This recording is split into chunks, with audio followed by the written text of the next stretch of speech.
அந்த சிறிய கிராமத்தில் இன்று ஒரு விசேஷமான நாள். கோவிலில் திருவிழா கொண்டாட்டம் நடைபெறுகிறது. நிறமயமான கொடிகள் காற்றில் ஆடுகின்றன. மலர்களின் மணம் காற்றில் பரவுகிறது. மக்கள் அனைவரும் மகிழ்ச்சியுடன் கோவிலுக்கு வருகிறார்கள். அவர்களின் முகங்களில் சந்தோஷம் தெரிகிறது. குழந்தைகள் ஓடி விளையாடுகிறார்கள். கோவிலின் முன் பெரிய தட்டுகளில் இனிப்புகள் அடுக்கப்பட்டுள்ளன. அதில் அதிகமாக லட்டுக்கள் இருக்கின்றன. அந்த லட்டுக்கள் மஞ்சள் நிறத்தில் மென்மையாக இருக்கின்றன. அதிலிருந்து இனிய மனம் வீசுகிறது. அதை பார்த்தவுடன் யாருக்கும் சுவைக்க வேண்டும் போல தோன்றும். அங்கு ஒரு சிறிய சிறுவன் இருக்கிறான். அவன் அந்த லட்டுக்களை கவனமாக பார்த்து கொண்டிருக்கிறான். அவனின் கண்களில் ஒரு ஆசை தெரிகிறது. அவனுக்கு இன்னும் இன்னும் வேண்டும் போல. அவன் மெதுவாக அருகில் செல்கிறான். அவன் சுற்றி யாரும் பார்க்கிறார்களா என்று பார்க்கிறான். அவன் சின்ன சின்ன அடிகளுடன் முன்னேறுகிறான். அவன் சில லட்டுக்களை எடுத்து அதை மறைக்க முயற்சிக்கிறான். அவன் மனதில் ஒரு எண்ணம் வருகிறது. இன்னும் கொஞ்சம் எடுத்துக்கொண்டால் என்ன ஆகும் என்று.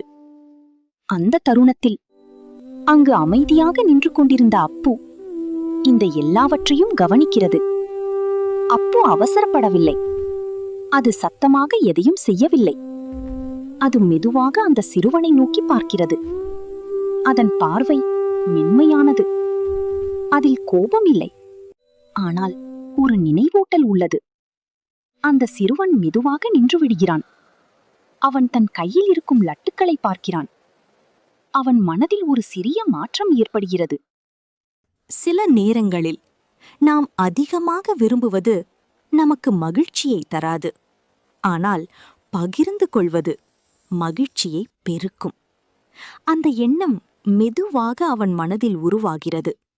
அவன் மெதுவாக திரும்பி அவன் எடுத்த லட்டுக்களை மீண்டும் தட்டில் வைக்கிறான். அவன் அருகில் இருந்த மற்ற குழந்தைகளுடன் சேர்க்கிறான். அவர்கள் அனைவரும் சேர்ந்து அந்த இனிப்புகளை பகிர்ந்து கொள்கிறார்கள்.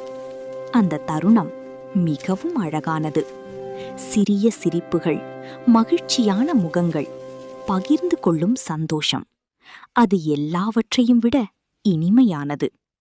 அன்று அந்த லட்டுக்கள் சாதாரண இனிப்புகள் அல்ல. அவை பகிர்வின் இனிமையால் இன்னும் சுவையாக இருந்தன. அப்பு அமைதியாக அந்த காட்சியை பார்க்கிறது. அதன் கண்களில் ஒரு மென்மையான மகிழ்ச்சி தெரிகிறது. அது எதையும் கட்டாயப்படுத்தவில்லை. அது எதையும் வலுக்கட்டாயமாக மாற்றவில்லை.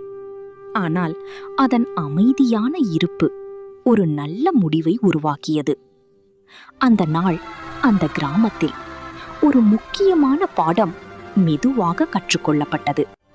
பகிர்வு. பகிர்ந்தால் சிறிய விஷயங்களும் பெரிய மகிழ்ச்சியாக மாறும்.